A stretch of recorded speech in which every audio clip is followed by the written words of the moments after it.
Hello everyone, my name's Liz Dent. I'm the exams officer here at Beckett Keys, and I'm just going to be talking you through some of our initial invigilator training so you know what to expect when you're in the exam room. So the aim of this training is just to understand what your role is as an invigilator, understand a bit more about the exams procedure, and also to become familiar with the JCQ regulations for conducting examinations. The JCQ is the Joint Council for Qualifications, and they regulate exams. So what is your role as an invigilator? Your role is to make sure every student has an equal opportunity in their exams. It is also to maintain the security of the exam, so making sure not anyone's walking in and having a look at the exam papers. Also, it's to prevent malpractice, so we want to make sure that nothing is preventing the students from obtaining the best grade that they can. So malpractice would include things like having a mobile phone in the exam room, or someone trying to cheat in some way or getting an unfair advantage. We also want to prevent administrative failures, so that's the sort of thing where you might give a student the wrong exam paper to sit. That can obviously cause its own issues and stress for the student, and it's about just providing a supportive and calm exams environment for them to take their exam in. It's the only chance they get, and if we can just make them feel a bit more supported and just give them a pleasant place to take their exam, hopefully they'll perform to the best of their ability. So your responsibility as an invigilator is to be familiar with something called the ICE booklet. ICE stands for Instructions for Conducting Examinations, and it is provided to us by the JCQ, and it's basically all the regulations around exams that we have to follow. You need to also be clear about when and where you are working, so I will send a timetable round to give you all the dates and times, and it's up to you to make sure you're here when you're required. Also in the exam room, you may be privy to some confidential information about students and about maybe their home life or their personal issues that they have going on. It's obviously just making sure we're not going home and speaking to everyone about that, or speaking to people who aren't in the exams environment. There's obviously no need for that. And we've mentioned malpractice already. It's just making sure that if you see anything happening a bit untoward, or even if you just suspect it, if you're not 100% sure, it's making sure you report that to the lead invigilator, so we can obviously look into it further. So preparing for the exam itself, a typical day would be you would come in and sign in at reception. You would come up to the exams office. I think as prayerful invigilators, you would probably wait in reception because you're not going to be DBS checked. So you're probably wait in reception, and we would come and collect you from there and take you to wherever you need to be, which would probably be the sports hall. We do ask for invigilators to come in to start 30 minutes before the start of the exam. So our morning exams begin at 9 AM and afternoon exams at 1:30. So we'd ask you to be here 30 minutes before that, just to help to set the room up and to give the papers out and anything that the lead invigilator needs you to support with to make sure we're ready for the exam. You would then have the students arrive into the room. We would conduct the exam, and then you would collect all the papers, which we also refer to as scripts, at the end, and obviously dismiss the students when they're finished. That's it in a nutshell, but I'm sure, as you know, it's probably not that easy in all honesty each day. So things to be aware of when you go into an exam room.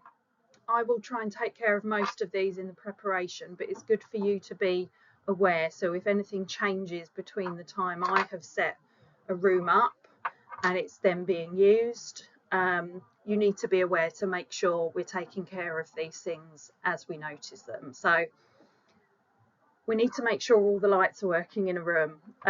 Obviously the students don't want to be sitting under a broken light to complete their exams, so it might be we have to make some changes, but it's making sure the lights are on. The number of invigilators who don't turn the lights on sometimes is really frustrating.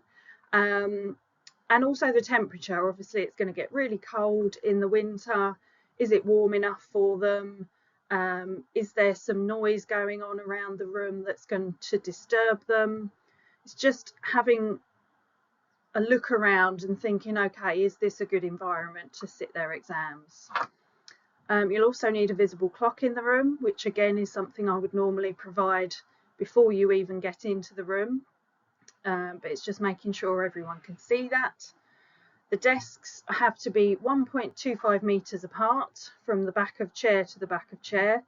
Our site team are absolutely brilliant at getting it all set up to the regulations. They actually measure it all out. So it's just making sure when students are leaving, they might decide to push their table forward and push their chair back. So it's just a bit of straightening up at the end of the exams, really, to make sure it's tidy for the next one. The JCQ also have a couple of posters that we have to put up outside every exam room. There is a warning to candidates poster and a mobile phone poster, and these are just last minute warnings that we give them before they enter the exam room to make sure they're abiding by the regulations. We also have the JCQ Ice Book, which I've already referred to. So when I say you need to be familiar with the regulations, it's good to have a look at it. You don't have to know it all off by heart. It's quite a large document, but there is always a copy in the exam room should you need to refer to anything.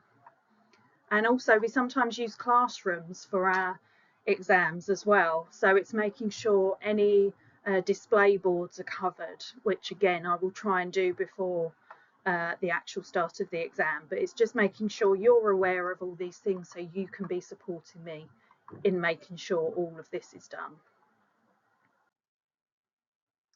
You may also have equipment for exams, so we often do listening exams, so you might need a laptop to play a track on, or you might be using a computer in the room.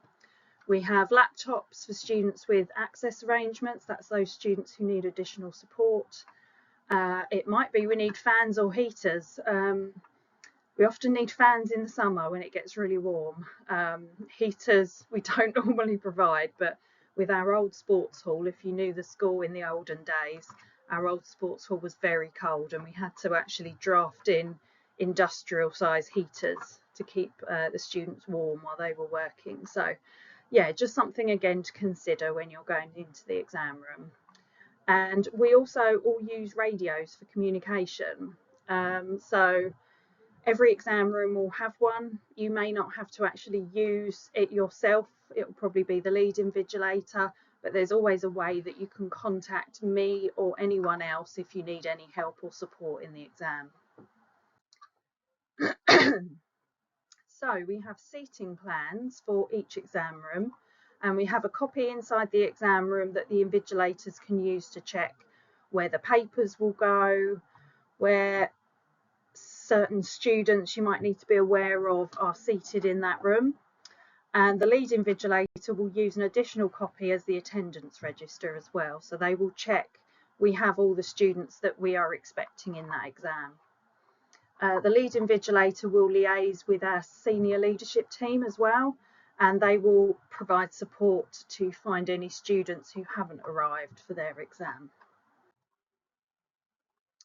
So the question papers themselves, obviously you never want to leave them unattended.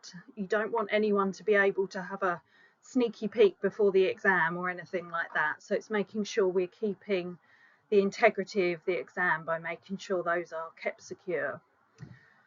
So in the real exams, they come sealed in plastic pockets and we can only open them 60 minutes before the start of the exam.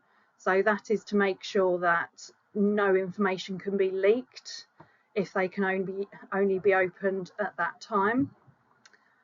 We also have to have 2 pairs of eyes to check we're opening the right ones. So again, there's no mistakes and no risk of any information getting out about future exams. There's so many exam leaks. I'm sure you've heard it all on the radio and in the news in the summer. Unfortunately, it happens, but not here, thank goodness.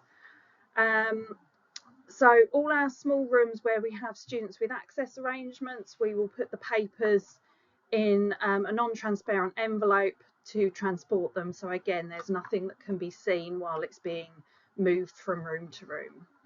And we would also lay the papers out on the desks before the students arrive, so it's all ready for them when they come in. So the ratio of invigilators, we have to have one invigilator for 30 students. This is the JCQ regulation. It might be during the mock exams you would be asked to observe more than that, maybe 40. It can vary, but that is the actual JCQ regulations. You won't have more than that in a real external exam. For things like art exams or more practical exams where students are moving around the room a little bit more, the ratio is 1 to 20. And the lead invigilator is usually an additional person in the room. That is so they can leave if they need to, they can deal with issues, and they can come around and help you as well. So a little list of equipment that students should and shouldn't have in their exams. They should all have a clear pencil case. I'm sure you've heard about the clear pencil cases if you've not been in the exam room for a long time. They have to be clear, no writing, nothing can be hidden in there that we can't see. They should be bringing just basic black biros. They have to write in black ink. So if you see anyone writing in blue or writing in pencil, which does happen sometimes, they'll be using a pencil for a drawing and they'll start actually writing with the pencil and you have to remind them. So it's just keeping a lookout for that. They've got to have a calculator, and there's lots of maths equipment as well, such as ruler, protractor, compasses, lots of things like that that they'll need to come prepared with. But we do give them advice as to what they need before they start their exam, so hopefully they're all prepared. They can also bring a water bottle. We allow students to have their water bottles in school at all times, so but it has to be, in exams, it has to be a clear water bottle, so no labels, no writing, no colours, it's just got to be clear. Again, so you can't hide anything, you can't write any notes on a label. If someone goes into our bistro and buys a bottle of water at lunchtime, they have to rip the label off, and sometimes they come into the exam and they've forgotten to do that.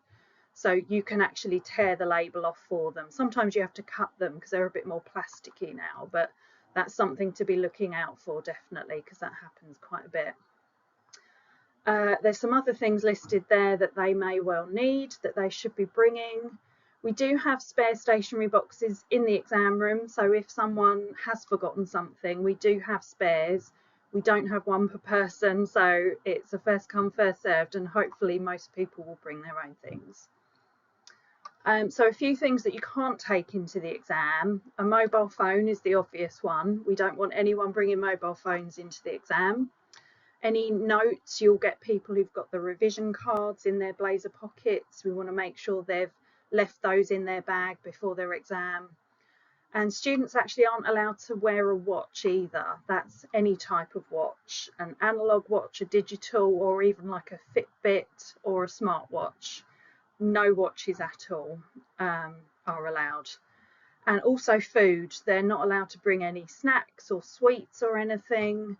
Chewing gum is not allowed in school anyway, so they shouldn't be bringing that. You do sometimes see people chewing something in exams, but you can go up to them, ask them to spit it out in a tissue and throw it in the bin. We can actually confiscate chewing gum as well, because we don't want that in our school. We don't want it to be damaging carpets, you know, getting trodden in and being stuck under tables, so that is not allowed. And often you'll get some of the girls who are bringing lip balms in their blazer pockets, and you know, they'll be like opening their blazer pockets to get that out during the exam and putting it on. They really shouldn't be doing that, and again, we tell them all this before exams, but it's good for you to be aware of what can happen. So we've prepared everything now. We are going to be starting the exam. So you will be allocated your rows that you are going to observe, your 30 or 40 students. So you will be standing by your rows when the students are coming in, and they will be coming in and sitting down. You can start looking for their any unauthorised items, if they've got their labels on their water bottles, if they've realised they've got something in their pockets, they might be handing that over to you. But you're watching for any communication. Obviously they shouldn't be talking in the exam room, and they might have forgotten where they're sitting, so you might need to refer to the seating plan that I mentioned is in the room to check which seat they're in. So the invigilator makes an announcement before the exam begins. There is a suggested wording in the ICE booklet, which you can have a look at if you want. We do a final reminder for unauthorised materials, so the lead invigilator will say, check your pockets, make sure you haven't got this, this and this, and hand it over if you have. And we ask them to check they've got the right exam paper as well, and read all the instructions for that exam on the front. We remind them about communication and malpractice and what that can lead to, and then we're ready to start the exam. So we're into the exam now, it's all happening, and this is what you need to do during the exam. So you are obviously there to be vigilant at all times. You can position yourself anywhere so you can see your candidates. As long as you stay with your rows, you can walk up and down the rows, you can stand at the front for a bit, you can stand at the back. There are stools at the front, you can have a sit down if you need to, but you're looking for any students' hands going up, anything they might need help with at the same time. You mustn't perform any other tasks when you're in the exam room. You are there to observe the students. We have had an incident before where someone took some personal belongings into the exam room. That is not allowed. We do have some lockers up here in the exams office, or you can leave things at reception like your mobile phone if you want to, or just leave it in your car while you're here. That's absolutely fine. But your job is there to observe the students. The only other task we allow in the exam room is prayer, and that's where you will play a big part, because you have to master the art of praying with your eyes open. We've got a couple of prayerful invigilators already, so I'm sure you can have a good chat with them about how they manage that. But yeah, it's a wonderful thing if you can come and help us do this. It's lovely for the students. And also, you must not just be having a chat with the invigilators when you're in there as well. Obviously speak to the lead invigilator if you need help with something, but unless it's related to the exam, you don't just want to be having a chat with someone else saying, oh, how was your weekend, you know, did you have a nice weekend? You know, you're there to have to maintain that good environment for our students and to manage that appropriately. So what you're looking for when you're observing your students is any malpractice. So as I said, those unauthorised items that they shouldn't have with them, like a mobile phone. We have had exams where you've heard a mobile phone message ping during the exam and everyone turns around and is not sure where it's come from. So it's looking out for things like that. You will get some students trying to turn around and look at their friends and communicate. So it's just reminding them, turn around to the front, you know, look at your paper, that's all you need to do. You might get students who become ill during the exam or a bit distressed. We have a lot of students with anxiety. A lot don't handle the stress of exams very well, so it might be they, you know, get themselves a bit worked up. Those are the ones that need your prayers more than anyone. So it's just watching the students and making sure they're okay, as that, you know, are they getting through the exam as best they can? You know, this is the one opportunity for them to take that exam. Can they do their best? And we also have an incident log, which anything that happens in the exam can be recorded on. So anything like illness or, you know, any malpractice, that can all be recorded. That would normally be done by the lead invigilator. So we do have late candidates. They can be up to an hour late, and they are still allowed to come into the exam and have the full amount of time. And we would just note their slightly different start and end times on the incident log. Again, the lead invigilator would deal with that. We do have very late candidates sometimes. I've never had anyone who's even an hour late, or more than an hour late, but this is what they class as very late, is when they're more than an hour late. So it would be down to me to decide if they can go into the room. But again, I will probably deal with that with the lead invigilator on that, so you won't have to worry too much about that. Common questions you get during exams is you will get students asking for equipment. As I said, we've got spare stationery, so if they have forgotten something, or maybe their pens run out or their pencil's broken, we have pretty much everything you can think of spare in there, but we don't have enough for one each, so we do try and limit how much equipment we give out if possible. But yeah, you might be asked for things like equipment. Maths equipment's a big one. We don't provide water. As I said, they can bring a water bottle themselves. We wouldn't provide that. We don't go and refill them during the exam for them. Only exception to that would be if someone's really not well, or maybe they've got a cough and they've run out of water. We would maybe go and get them something just to keep them going. And also tissues. So in the winter we have a lot of colds. In the summer we get a lot of hay fever, so we get through lots of boxes of tissues. We've had nosebleeds in the exams before. Yeah, you get everything, so you'll get asked for that quite a lot. You may get some students asking to go to the toilet as well. We tend to discourage this purely because it can start a bit of an avalanche. If one goes, everyone starts asking. So the initial response is, if a student asks to go to the toilet, is no. You will know, because you're observing the students, whether they might be doing it just because they're bored and they're not actually doing any work. Maybe they've already finished and they just want something to do. So you do get people who have got like a medical issue, or maybe they will be on their period and they might have to go. You will know who to take seriously in that situation. You are observing those students, you've seen what's going on with them, and you will know who's having you on. But the typical response is no toilet breaks. You shouldn't have any students asking to leave early. They do all have to stay until the end of the exam.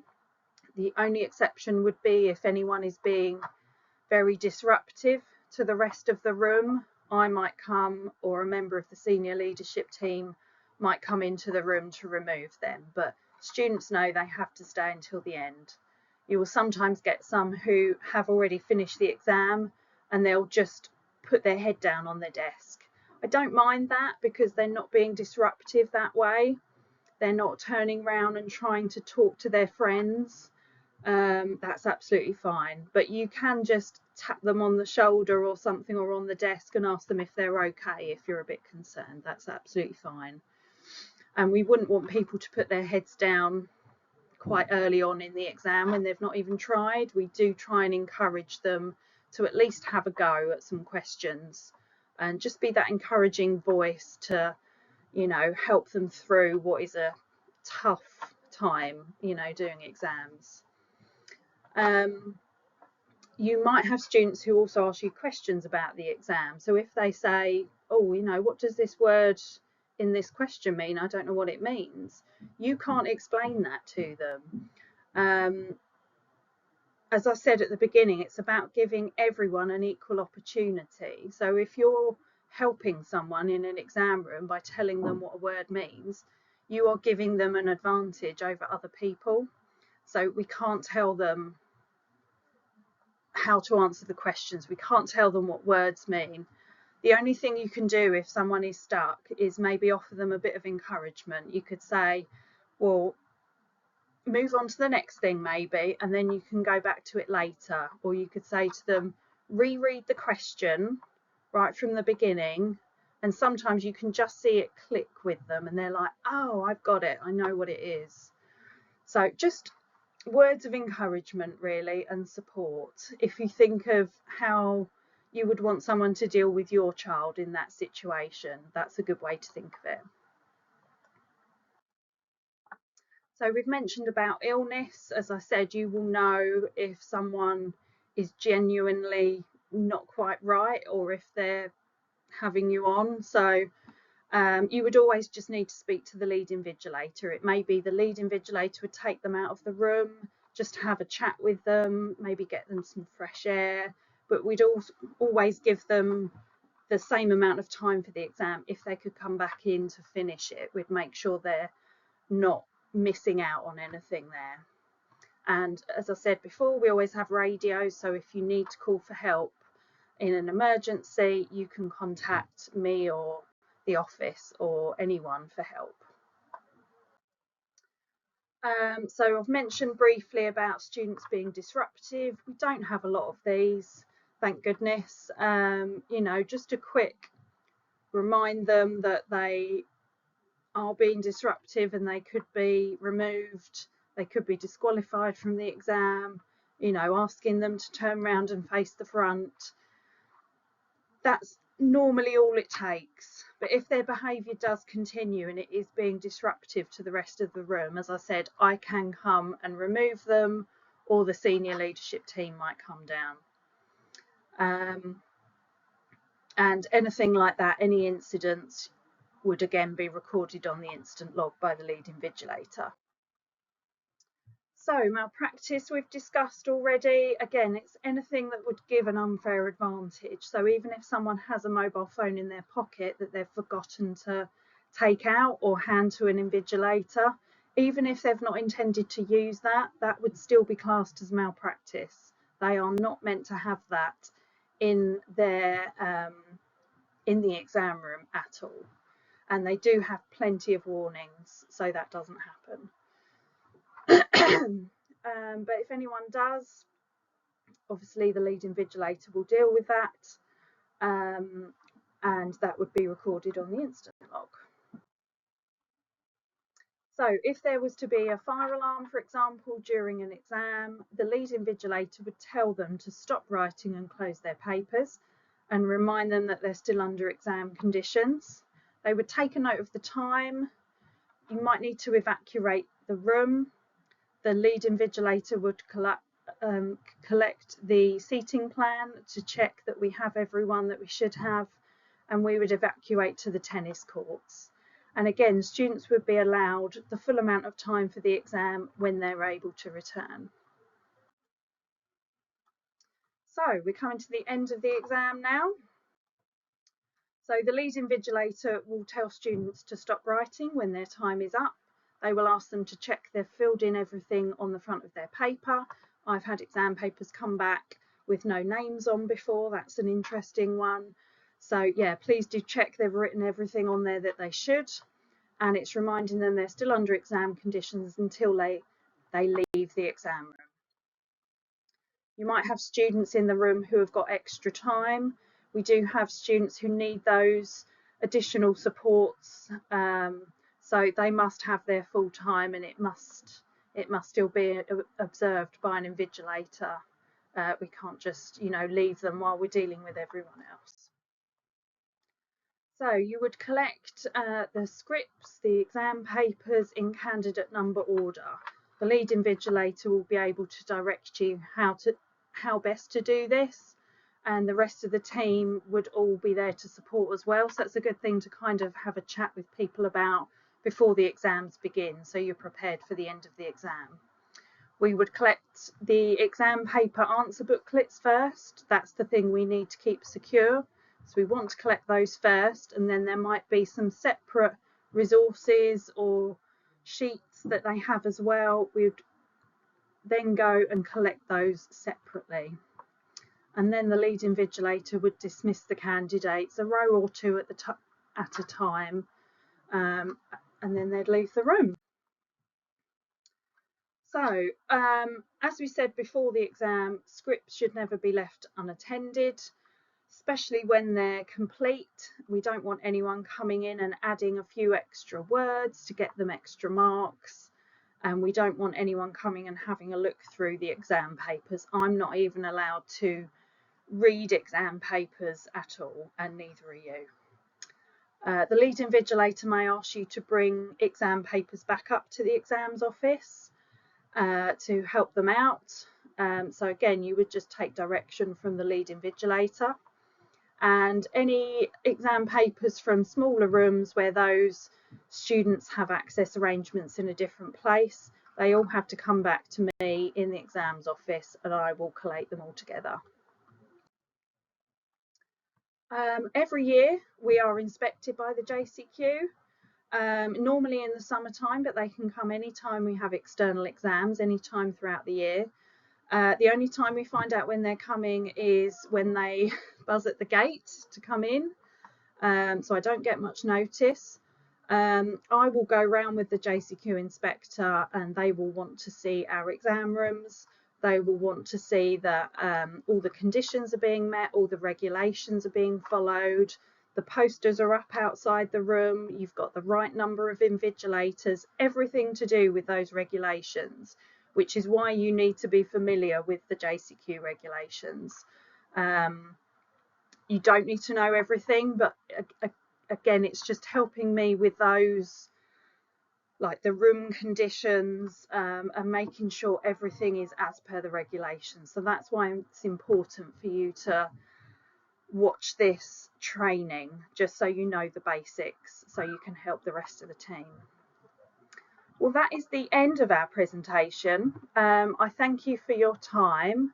Sorry it's taken a little while, but I hope that's helpful to you to understand the basics of how an exam will run and how the day will work and what your responsibility is. As I said, the team is amazing. Everyone is really supportive. So if you come in and help us out in the next mock exams, everyone will help you.